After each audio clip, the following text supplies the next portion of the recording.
Men are now at a point to where they're walking away and they don't mind being alone. Y'all have messed it up. Women, a lot of us have messed it up. And like I said, even surprisingly to me, like, I was noticing and seeing so many men, like, I desire family. I desire commitment. I desire marriage. I desire to have a woman. I want to provide for a woman, take care of a family. Like, men have been wanting that. But now you're starting to see more and more men become more and more comfortable with the idea of not having any of that, because men are valuing and desiring their peace over everything else. At first, feminism was just an annoying buzz in the background, kind of like a mosquito that wouldn't shut up. It stung, it sucked, but we dealt with it. And then, something magical happened. We adapted. We evolved. And now, we can't thank feminism enough. It set us free. We walked away, built our own lives, and guess what? We're thriving.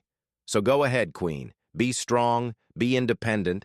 Tell yourself you don't need no man. Meanwhile, we'll be over here, stress-free, living our best lives. Your happiness? Not our problem. Your struggles? Not our concern. We've stopped playing the game and now we just sit back and enjoy the show. And trust me, it's one hell of a comedy special. Making these good men not want to be good men. I don't need no man. I can do it all by myself. Can you? Can you? I mean, I know physically I can take care of myself. I've been on my own since I was 17. Do I want to take care of myself all the time? No. Do I want to be independent all the time? No, I don't. Do I want to take care of somebody? Yes, I do.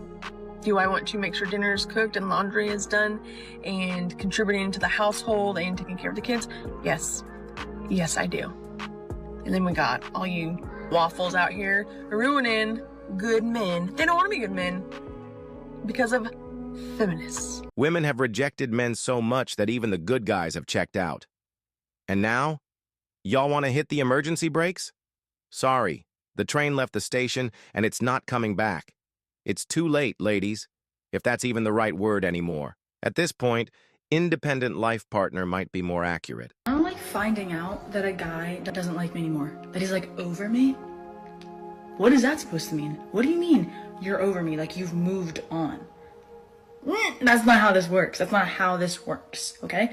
I was supposed to go my whole life knowing in the back of my mind that you still like me, okay? I was supposed to think that every time I saw you, your heart did a little pitter-patter, okay? Now you've moved on? What does that mean? That's not possible. I don't understand. This clip kind of exemplifies how a lot of these women think that men are kind of here to serve women and that they couldn't possibly be there to serve themselves and be an independent entity that is not here simply to complement the experience of women. It's just not worth it. You grind, you provide, you sacrifice, only to have it all snatched away. And then she leaves, takes the kids, and suddenly she's a strong, independent single mother who needs government assistance. Funny how that works. The rise of single mother households didn't just happen. It's the very thing that put women in the mess they're in today. But hey, who am I to judge? I'm just enjoying the free entertainment. Let's see what other men say in the comments. I gave up dating 13 years ago, focused on my work, now my house is paid, car also, invested in my future retirement. I'm retiring in 10 years, and I'll be paying my house on a lake cash when I retire. So peaceful. Ah yes, the classic monk mode success story. Gave up women, focused on the grind, and now he's stacking assets while others are stacking child support payments. Meanwhile, somewhere an ex-girlfriend is on her third, strong and independent phase, right before texting, "Hey stranger, stay strong, king. The lake house awaits."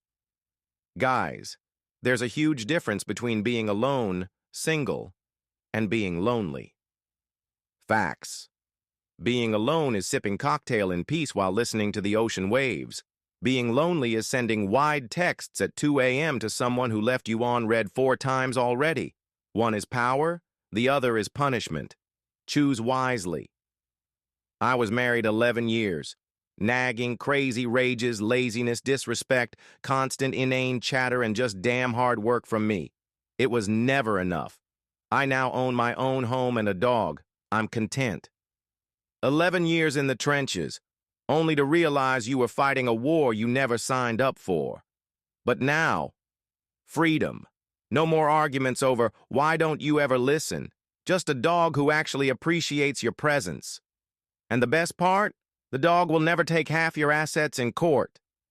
My lone wolf life is more gorgeous than any woman. The Bahamas is absolutely amazing in solitude. Bro went from happy wife, happy life, to sipping cocktails in the Bahamas without a care in the world.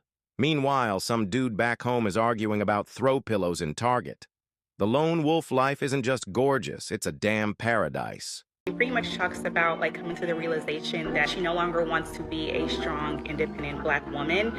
I will have to say that it's just now hitting me. I just turned 33, and I will say, I think it's this year that it's really hit me that I do not want the title of a strong, independent Black woman. The truth is, men are starting to reject attractive women, not because they're ugly, but because they've coasted on their looks for so long that their personality is a complete dumpster fire. They've never had to work on themselves, so now they just sit there, looking pretty with nothing to say. Meanwhile, a woman who might not win Miss Universe but can hold an actual conversation, make you laugh, and not treat every outing like a photo shoot, now that's the real prize. Who knew a good personality could be more attractive than a perfect face? I just turned 33, and I will say, I think it's this year that it's really hit me that I do not want the title of a strong, independent Black woman. So here we are, 33 years old, no man in sight, and suddenly she's hit with this groundbreaking epiphany. Hey, maybe being strong and independent isn't all it's cracked up to be. I mean, of course it's not. You've been carrying that emotional baggage since your 20s like it was a Louis Vuitton purse, but now that the men have dipped, you're looking around and thinking, wait, I'm alone with all this strength and independence? Yeah, sweetie, it's called nobody asked for that. Look, I get it. We've all been told, you don't need a man. Be strong. Be independent. And for a while, it probably felt like you were winning, right? You're walking around like, I got this. I don't need anybody. But here's the catch. When you're out here flexing your independence, what you're really doing is sending out a signal to men that says, I'm a hassle. I don't need help. You're going to be doing all the heavy lifting. And guess what? You won't even get credit for it. And then, surprise, surprise, men start walking away. So now here we are, folks. She's 33, thinking about that strong, independent label and realizing, oops, it was a bit of a trap. While she was busy out here screaming, I don't need no man, the rest of us were out here living our best lives, peaceful, drama-free, and not carrying any emotional baggage. Meanwhile, the guys who got tired of being her emotional support during her strong, independent phase, they're out here sipping margaritas on a beach. You can't be mad at that. Men, we won. The problem with all this independence is that it's sold to women as this ultimate goal, right? Like being strong and independent is the golden ticket. But here's the thing. Being independent doesn't make you interesting. It makes you exhausting. Men don't want a woman who feels like a 24/7 project. We don't need a third job after clocking out from our 9 to 5. We want a partner, not a strength coach.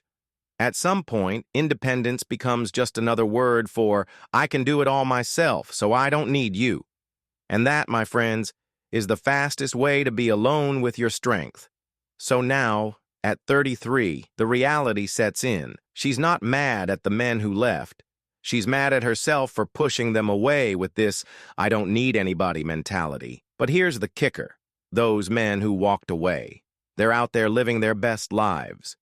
Meanwhile, she's sitting there wondering why she didn't leave some room for vulnerability, some room for a partnership. The truth is, by the time the light bulb goes off, it's too late. Those men, they've moved on. They're not coming back. So what's the moral of the story here? Guys, we won. We always win. We don't have to spend decades figuring out what it's like to be strong and independent. We can just be men. And when the women who put their egos first finally figure it out, it's already too late. So, my friends, enjoy the show. Popcorn's on me. And to all the women out there still holding on to that strong, independent title, hey, live your life. Just remember, strength doesn't come from pushing everyone away. Sometimes it comes from knowing when to let people in. But if you're 33 and just now figuring that out, well, guess what? Men have already moved on. Enjoy the solitude. It's yours now. If you got value from this video, I'd appreciate your donations through Buy Me a Coffee link in the description to help my channel create more videos like this in advance. Hit the like button, subscribe, and hit that notification bell like the regrets hit feminists in their 30s.